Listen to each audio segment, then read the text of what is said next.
Welcome to the LinkedIn Trust Series at Advertising Week New York.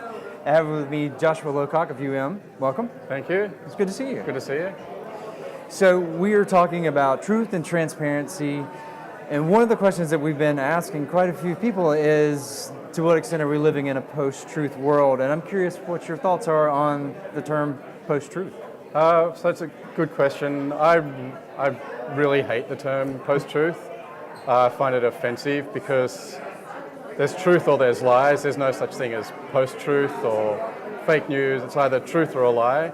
I think what we're really in is what I call the age of authenticity, and people expect authentic, genuine conversations, and there's a big skepticism about what people are being told. Are they getting the real story, and are people actually manufacturing or constructing something to misrepresent facts? So it's more about authenticity than post-truth. Authenticity and transparency as well? Yeah, and transparency is a big part of that. I don't think you can be authentic without being transparent.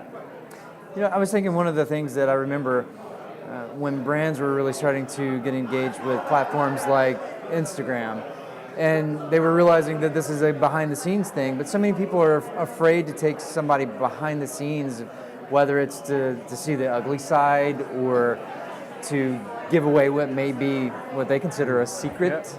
Yeah.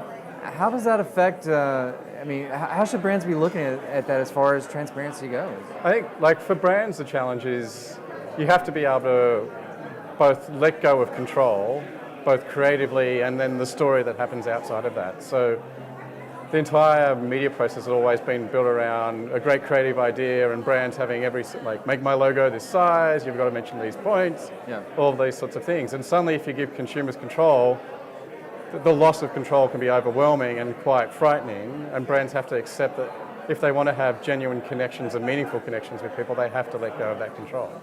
So what are some of the things that you would recommend to brands to help them, I don't want to say give an air of authenticity, because we really want them to be authentic. Yeah. How do you help them get away from this area where they're scared of releasing something sensitive, and help them to be more authentic? Like one of my sort of separate passion projects is a conference called VidCon, which is the longest running creator conference in the US. And 25,000 creators and fans turn up and talk about that. So I took a whole bunch of clients to that this year because I think they need to learn to talk and understand how the next generation of storytellers speak.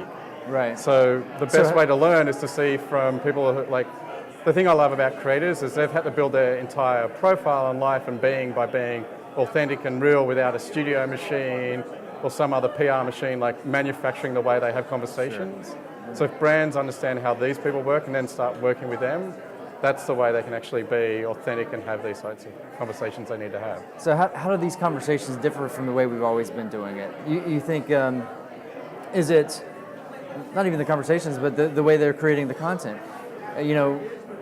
Being in a studio and shooting video and photographs of products and things like that versus, is it versus, having a handheld device and walking around and saying, this is, the lounge or something? I don't know. How does that work? How does that work? How does it differ? How does it differ?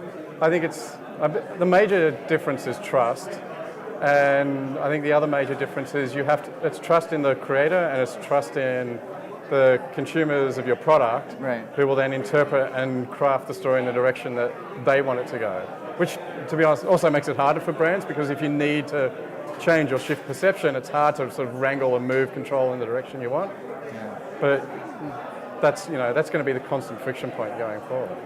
I think trust and authenticity was a big factor, sort of a awakening call when these brands were trying to attract more the millennial generation. Is this going to change? Do you see any difference between them and the Generation Z coming up behind it?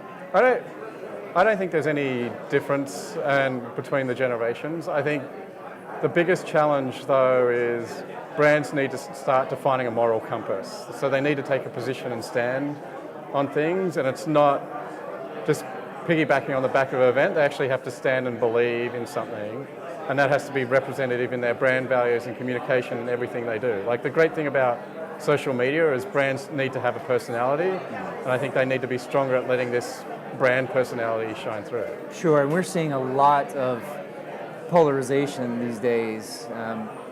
not even getting into the political aspects of things. But there's a lot of brands that are getting caught up in the crossfires, and they're having to come out and stand They have up to take exactly. a position. Yeah. They have to take a position, and there's then, just broader than brands, there's then collateral damage or impact on their staff and their employees. So we've seen this time and time again where brands have done something, and we've all got a social media presence, whether it be on LinkedIn or Facebook or Twitter, Pinterest, whatever. Yeah. People tend to then know where you work, and if the brand does something, it's not just the brand that gets picked on, it's not just the CMO and the CEO, it's anyone who's publicly associated with that brand suddenly becomes representative of what that brand does or does not want to say. So are we looking at a position where most brands are going to have to say, look, there's going to be a social media policy that you're going to have to stick to work for this company?